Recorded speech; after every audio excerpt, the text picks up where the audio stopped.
ये मेरा first video है ईआरपी का। मैं day by day one day में वन वीडियो तो एटलीस्ट अपलोड कर दूंगा, और पूरा आईटी का एक साथ प्लेलिस्ट में बना दूंगा, तो आपको सारे वीडियो मिल जाएंगे। तो फर्स्ट हम स्टार्ट करते हैं ईआरपी को हम लोग ऑलमोस्ट 30 to 35 मिनट में क्लोज कर देंगे। फास्ट रिवीजन रहेगा और मैं इसका नोट्स ना डिस्क्रिप्शन बॉक्स में डाल दूंगा, तो आप वहाँ से डाउनलोड कर सकते हो ये। और ये लास्ट डे रिवीजन के लिए भी बेस्ट है, तो आप ये लास्ट डे रिवीजन भी कर सकते हो। और ये पूरा शॉर्ट नोट है, एज़ पर आईसीएसआई मॉड्यूल है। मैंने इसमें कुछ भी अलग से एडिशन नहीं किया और ना ही डिलीशन किया, मैंने बस समराइज़ किया।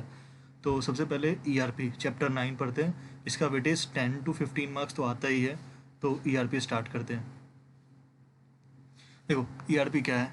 Enterprise resources management. ERP describe software that lets an enterprises manage user access to the network resources efficiently. ERM describes software that manage all the company assets and resources, including such a basic application as a general ledger, account payable and receivable as well. Manufacturing inventory and the human resources. ERP system is also widely known as enterprises resources planning. ERM system, also known as ERP. In the rest of the lesson, we will using the word ERP and ERM simultaneously use करेंगे। And अब सबसे पहला important question आता है, goals and objective of ERP. सबसे पहला important क्या आता है? Goals and objective of ERP. The 5 marks का क्वेश्चन यहाँ से आ सकता है। The following are the broad best goals and objective of ERP system that also mitigate या eliminate the aforementioned concerns। सबसे पहला क्या है? develop a new more efficient process। तो ERP जब हम इम्प्लीमेंट करेंगे तो एक develop new more efficient process होगा। Empower functional user as well as customer. एक फंक्शनल यूजर जो है ना, वो एक स्पेसिफिक फंक्शन यूज़ कर सकता है, एंड द कस्टमर को भी एक रियल टाइम में बोल सकते हैं ना स्टेटस मिलेगा। Eliminate paper form. अगर ये कंप्यूटराइज हो जाएगा तो पेपर फॉर्म खत्म हो जाएगा। Provide easy access to the data and information without compromising security. Security का कोई इशू नहीं है क्योंकि हम ईआरपी में मैनेज कर रहे हैं, तो provide easy access of the data हो सकता है। एक डेटाबेस मैनेजमेंट सिस्टम जब हम मैनेज करते हैं ना, तो पूरा होल सिस्टम डेटा रहता है। जब ईआरपी करते हैं ना, तो हम एक स्पेसिफिक सिस्टम है, डेटाबेस का एक स्पेसिफिक सिस्टम है। जैसे ईआरपी हमें करना है ना, तो हम एक स्पेसिफिक डेटा से वन टाइम में एक्सेस करके और वहाँ से डेटा का एक्सेस ले सकते हैं। हमें अलग अलग चेक नहीं करना है। तो एक क्या हो गया? Provide easy access of the data and information. Provide support for all variation of best business practices. जितने भी बिजनेस प्रैक्टिसेस है, आप आगे देखोगे ना, तो एक स्टैंडर्डाइजेशन ऑफ प्रोसेस तो है, बट ये सारे टाइप के वेरिएशन ऑफ बिजनेस प्रैक्टिसेस, जितने भी बिजनेस प्रैक्टिसेस वेरिएशन है ना, सबको प्रोवाइड करता है। enable implementation of these practices with view toward enhancing productivity। अगर ये eliminate पेपर वर्क होगा, empower functional होगा, तो ये productivity भी increase होगा। क्या होगा? enhance productivity यहाँ पे। उसके बाद क्या होता है? facilitate the organization making prompt and effective management decision।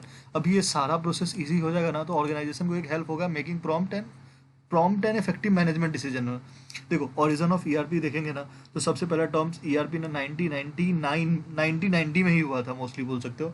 तो 1990 में जो हुआ था ना, वो 1960 में, जो बोलते हैं ना स्टार्टिंग 1960 से हुआ था, बट वो 3 स्टेज में हुआ।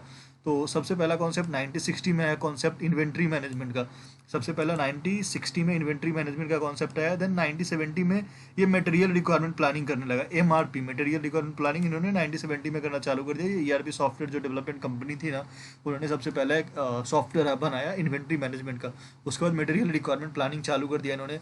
देन 1980 में ना इनका थोड़ा सा ग्रो हुआ, और उसके बाद मैनी ईआरपी सर्विसेज चालू कर दिया इन्होंने, मतलब थोड़ा बहुत और चालू किया बोल सकते हो। तो ईआरपी एमआरपी 2 आया। एंड देन 1990 में इन्होंने full fledge beyond inventory control and other operational level, इन्होंने back office function, accounting, human resources and other businesses भी इन्होंने चालू कर दिया। तो ये 1990 में फुल फ्लेज इन्होंने ईआरपी का वर्क चालू कर दिया। टुडे ईआरपी बोल सकते हो ना एक्सपांडेड इन, मतलब एक बहुत बड़ा एक मेन बिजनेस जो होता है ना, बिजनेस का एमआईएस रिपोर्टिंग जो हम करते हैं ना, तो ईआरपी एक बहुत बड़ा पार्ट बन चुका है। और एक रियल टाइम अपडेट के लिए भी ईआरपी बहुत इंपॉर्टेंट है। बिजनेस वैल्यू ऑफ ईआरपी ये पढ़ लेना एक बार, जनरली आता नहीं है। Modules of ERP software is usually package of functional piece that can be implemented in the various combination. ये भी देख लेना एक बार। ईआरपी बेसिक फीचर क्या होता है, ये देख लेना एक बार। जनरल फीचर ऑफ ईआरपी, देखो ये एक आ सकता है, ये ना 2018 आई थिंक 2018 में ना ये 5 मार्क्स का क्वेश्चन आया था। General feature of ERP, screen based flow control होता है, application logic, common services function such as the currency, data editing and the help, diagnostic function होता है, ट्रांजेक्शन फ्लो कंट्रोल होता है, हेल्प फंक्शन होता है, word processing, text editing system होता है यहाँ पे। तो ये एक जनरल फीचर ऑफ ईआरपी आ गया। बिजनेस सिस्टम जनरली नहीं आएगा, आएगा तो आप एग्जैक्ट पॉइंट है तो पॉइंट आपको रीड करना है, तो पॉइंट एक्शन कर लेना। कैरेक्टरिस्टिक्स ऑफ ईआरपी, ये एक इम्पॉर्टेंट क्वेश्चन है। तो ये अभी रिसेंटली आया था, जून 2020 में आया था, तो अभी इसका आने का चांसेस दिसंबर 2020 में आया था, तो इसका आने का चांसेस कम हो जाता है, फिर भी आप एक बार देख लेना। ERP system selection process, there are the 6 essential qualities. तो यहाँ पे आपको कैरेक्टरिस्टिक्स भी आ सकता है और पूछ सकते हैं कि क्वालिटीज़ ऑफ ईआरपी क्या है, कैरेक्टरिस्टिक्स और क्वालिटीज़ ऑफ ईआरपी। तो एक फर्स्ट क्वालिटी है फंक्शनलिटी होना चाहिए। The most important characteristics of ERP system to research in order to know what function are selected system is required to process. तो सबसे पहला फंक्शनलिटी होना चाहिए ईआरपी में। उसके बाद common platform with wide recognition, एक common platform with wide recognition करके कॉन्सेप्ट होता है कि हम एक ईआरपी सेलेक्ट करते हैं, वो मल्टीपल जगह पे यूज़ हो, मतलब उसका एक रिकॉग्निशन भी हो और हमें सारा यूज़ भी हो। और सपोर्ट एंड स्टेबिलिटी, हमने ईआरपी बाई कर लिया, अब ऐसा नहीं है कि हमें ऑनगोइंग सपोर्ट लगेगा तो हमें वो सपोर्ट नहीं करेंगे। अगर हम सपोर्ट कर रहे हैं तो एक बेस्ट कैरेक्टरिस्टिक्स है और एक एसेंशियल बोल सकते हो, क्वालिटीज़ होता है ना ईआरपी के लिए। कॉस्ट एंड फी, हमारे लिए कॉस्ट इफेक्टिव भी होना चाहिए, एंड मतलब जो cost effective one time purchase, and fee annually जो मेंटेनेंस हम लोग करते हैं ना, उसमें भी ये प्रॉपर होना चाहिए। Effective data uses, one of the distinct advantage of ERP system is the ability to efficiency access and use of data while most provide adequate transaction processing. Fast adoption, the ERP system you choose should be easy to adopt to for end user. It is a crucial that those user become both familiar and comfortable with those function and use. Steps of ERP implementation बहुत important है, ये 8 marks के लिए भी आ चुका है। तो सबसे पहला स्टेप्स में जाएंगे ना, तो देखेंगे स्टेप्स ऑफ ERP इम्प्लीमेंटेशन में क्या है। तो need assessment, the first step हमें एक्सेस करना है, मतलब एक असेसमेंट खुद का करना है कि ERP implementation is to identify the company need, हमें क्या क्या उसके करना है। Start by finding the documenting and crucial, critical जो भी बिजनेस होता है, बिजनेस प्रोसेस है वो, जब एक बार हमने क्या कर लिया, नीड असेसमेंट कर लिया, तो हमें क्या करना पड़ेगा, higher a team of specialist. कोई भी इंडिविजुअल पर्सन ईआरपी इंप्लीमेंट नहीं कर सकता, रन नहीं कर सकता, तो हमें क्या करना पड़ेगा, higher a team of specialist करना पड़ेगा। ERP system and evaluation and selection, एक सिस्टम इवेल्युएशन सिलेक्शन प्रोसेस किससे होगा, वो 6 क्राइटेरिया आपने पढ़ा था ना, वो हमें चेक करके सिलेक्शन करना है। क्वालिटीज, कॉस्ट एंड फी देखना पड़ेगा, सारे फंक्शनलिटी देखना पड़ेगा, common support with wide recognition देखना पड़ेगा, वो सारे 6 क्वालिटीज देख के हम ईआरपी यहाँ पे सिलेक्ट करेंगे। एक बार ईआरपी हमने सेलेक्ट कर लिया कि हमें XYZ ईआरपी लगाना है सिस्टम, तो प्रिपेयर फॉर चेंजेस, अभी हमें चेंजेस के लिए प्रिपेयर करना पड़ेगा, क्योंकि ईआरपी लगाने के बाद ना पूरा इंटायर प्रोसेस चेंज हो जाता है।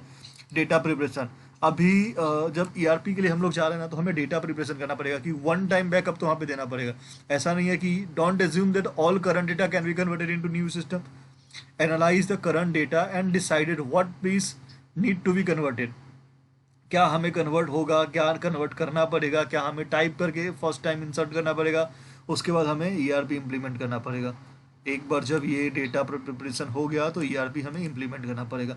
जब ईआरपी इम्प्लीमेंट हो गया तो हमें टेस्टिंग स्टेज, जो स्टेज 7 है वहाँ पे टेस्टिंग करना पड़ेगा, एक बार ईआरपी को रन करना पड़ेगा यहाँ पे, तो ये टेस्टिंग स्टेज हो गया। जैसे ही टेस्टिंग होगा, ट्रेनिंग एंड एजुकेशन, हमें ट्रेनिंग एंड एजुकेशन यहाँ पे चालू करना पड़ेगा। जैसे ट्रेनिंग एंड एजुकेशन हो गया तो गो लाइव, एक बार इम्प्लीमेंट कर लिया तो अब हम लाइव जा सकते हैं। अब हमें ऑन गोइंग सपोर्ट चाहिए, ऑन गोइंग सपोर्ट तो कंपनी प्रोवाइड करती रहेगी। Unfortunately one can't just install an ERP system and never touch it again, तो हमें एक ऑन गोइंग सपोर्ट चाहिए। एक देखो critical factor for ERP implementation, ERP implementation के लिए सबसे बड़ा क्रिटिकल फैक्टर क्या है, ये भी बहुत इंपॉर्टेंट क्वेश्चन है और एग्जाम में बहुत बार आ चुका है। तो आपको क्रिटिकल फैक्टर अगर है ना, तो 2 चीज़ है। First and foremost the top management commitment. ERP जो होता है ना, इम्प्लीमेंट करना मिडिल लेवल और लोअर लेवल के हाथ में नहीं होता, तो टॉप मैनेजमेंट कमिटमेंट चाहिए। और टॉप मैनेज कितना रिजिड है अपने सिस्टम को लेकर, कितना चेंजेस करना, कितना चेंजेस एक्सेप्ट करता है वो, तो टॉप मैनेजमेंट कमिटमेंट। सेकेंड होता है अनदर रियल टेस्ट कि resistant to offer customisation, particularly in the Indian context. अभी क्या होता है ना कि हम क्या करते हैं ना, हम जब कोई भी सिस्टम लगाते हैं ना, तो हम उसको इतना कस्टमाइज करते हैं, अपने हिसाब से सोचते हैं, बट बहुत कस्टमाइज करने से ना उसका कॉस्ट इतना हाई हो जाता है और समटाइम वो फिट भी नहीं बैठता हमारे ऑर्गेनाइजेशन में। तो एक ये जो होता है ना, बहुत बड़ा फैक्टर है कि हमें one reason why many computerisation effort to Indian organisation has not been particularly successful is not having system in place. ERP implementation is a golden opportunity to put such system in place. तो एक over customization की वजह से ना हमें एक बहुत बड़ा फैक्टर हो जाता है। बेनिफिट ऑफ ईआरपी क्या है? एक बार हमने ईआरपी इंप्लीमेंट कर लिया तो हमें बेनिफिट क्या है? डायरेक्ट क्वेश्चन आ सकता है 5 मार्क्स के लिए। तो benefit of ERP, integrated information मिलेगा, हमें सारा इन्फॉर्मेशन ना एक साथ मिलेगा।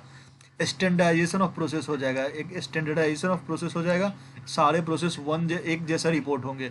स्टैंडर्डाइजेशन ऑफ ह्यूमन रिसोर्सेज हो जाएगा, हमें एक जैसा रिपोर्ट मिलते रहेंगे। इफेक्टिव मैनेजमेंट, रिपीटेबल प्रोसेस होगा, हमें लोअर ट्रेनिंग कॉस्ट होगा, क्योंकि एक जन को ट्रेनिंग मतलब एक साथ ट्रेनिंग प्रोवाइड कर सकते हैं, एक से सिंक्रोनाइजेशन ऑफ वर्क हो जाता है।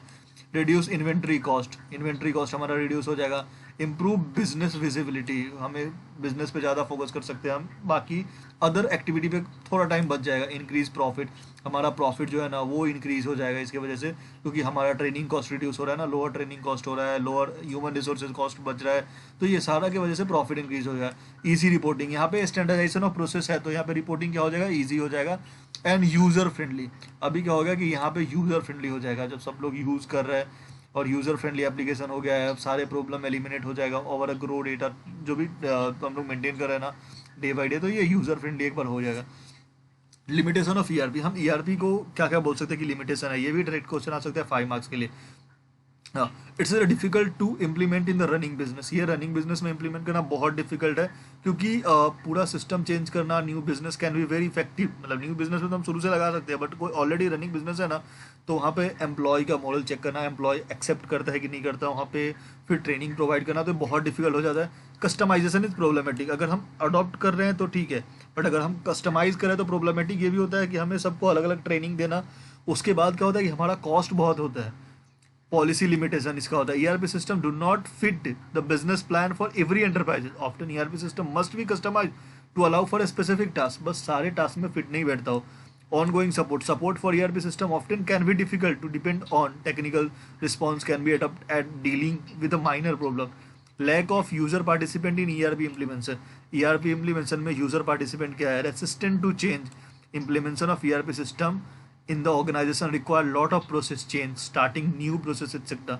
Cutting expenses on training, अगर हम ट्रेनिंग में expenses कट रहे हैं, success depend on the skill and experience of the workforces including training about how to make the system work correctly. अभी देखो, अभी हम लोग वहाँ पे क्या था, बेनिफिट क्या पढ़ा था कि ये ट्रेनिंग कॉस्ट को रिड्यूस करता है, but cutting expenses on training क्या एक डिमेरिट भी हो सकता है ना, कि हम यहाँ पे क्या कर रहे हैं कि ट्रेनिंग में कर रहे हैं तो हमें स्किल नहीं बना रहे, हम एक काम को ना रिपीटेबल थ्रू द मशीन नहीं करवा रहे हैं, तो ये लिमिटेशन में भी आ गया। Criteria for choosing ERP implementation या ईआरपी वेंडर चूज करने का क्राइटेरिया, सबसे पहला चेक करेंगे फंक्शनलिटी स्पेसिफिकेशन। अगर 3 ईआरपी कंपनी हमारे पास है तो हम देखेंगे कि सब में फंक्शनलिटी स्पेसिफिकेशन क्या है, मतलब एक बोलते हैं ना आपका सॉफ्टवेयर यूनिक क्या है। Define and prioritise company process, company कौन से बिजनेस में फिट करता है, कंपनी का एरिया ऑफ एक्टिविटी का आइडेंटिफाई शोस्टॉपर, उस कंपनी बिजनेस में देखते हैं मतलब एक अलग कोई एकदम यूनिक फीचर वाला कोई है software. Evaluate your option, not all ERP are created equal, तो अपन अपने ऑप्शन के हिसाब से इवेल्युएट करेंगे।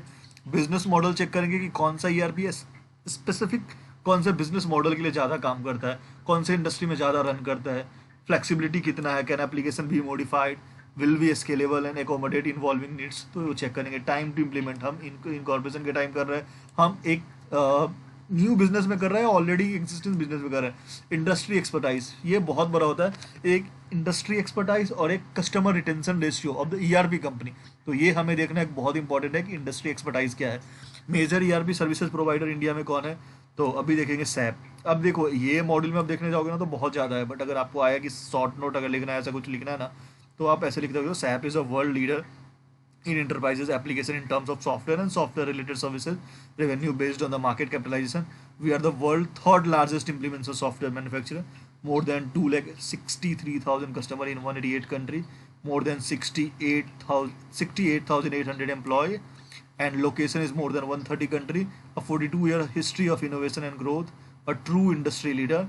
revenue इसका ये 16.82 billions, listed on symbol SAP stock exchange of Frankfurt and New York stock exchange. तो ये है सैप का, ये आ सकता है कि आवर कस्टमर जो भी इसका कल्चर है ना, तो ये आ सकता है success, accountability, professionalism, integrity, team work and trust. तो ये हो गया बिजनेस मॉडल इनका, अभी तक आया नहीं है, तो अगर आता है तो ठीक है, ये देख लेना। Oracle main purpose, Oracle founded in 1977 bye John, ये हो गया। It is one of the biggest computer technology company in the world. Oracle sell 300 unique software. Oracle by the company more than 3,70,000 customer है. Oracle is roughly dozen of enterprises software product line है. Oracle ERP की strength क्या है? इसका 30 to 80% lower total cost of ownership, benefit from the predictable cost model and reduce risks है. तो ये एक बार देख लेना. माइक्रोसॉफ्ट डायनेमिक में भी आएगा ना, तो आप स्ट्रेट पॉइंट लिख सकते हैं. Headquarter admin the company was founded in 1975 new Mexico USA. It offer the complete business management software, ERP, e-commerce, supply chain, manufacturing, CRM, HR, project accounting, etc., enabling individual to drive their vision while also helping the organization manage their end-to-end business process. The following ERP solution is offered by the company. एक Microsoft dynamic GP है, Microsoft dynamic NAV है, Microsoft dynamic ax है. तो ये हो गया इन्फोर highlight है. India मतलब Infor is the 10th largest software company in the world with approximately 2.1 billion US dollar जो भी इन रेवेन्यू है. और past 60 year Infor is a growth become the one of the leading business software company in the world by the building and acquiring some of the best solution in the world. A company इसका क्या है, Infor consider 95% customer retention ratio, एक बहुत highest customer retention ratio है इसका. Over 70,000 customer worldwide, 95,000 customer, 95% customer retention rate. The company has serve mid market manufacturer headquarter at. तो ये close करते हैं. नेक्स्ट चैप्टर में ना हम ई गवर्नेंस करेंगे. ई गवर्नेंस का एक मैं लास्ट रिवीजन वीडियो अपलोड करूँगा, तो वो आप चेक कर लेना.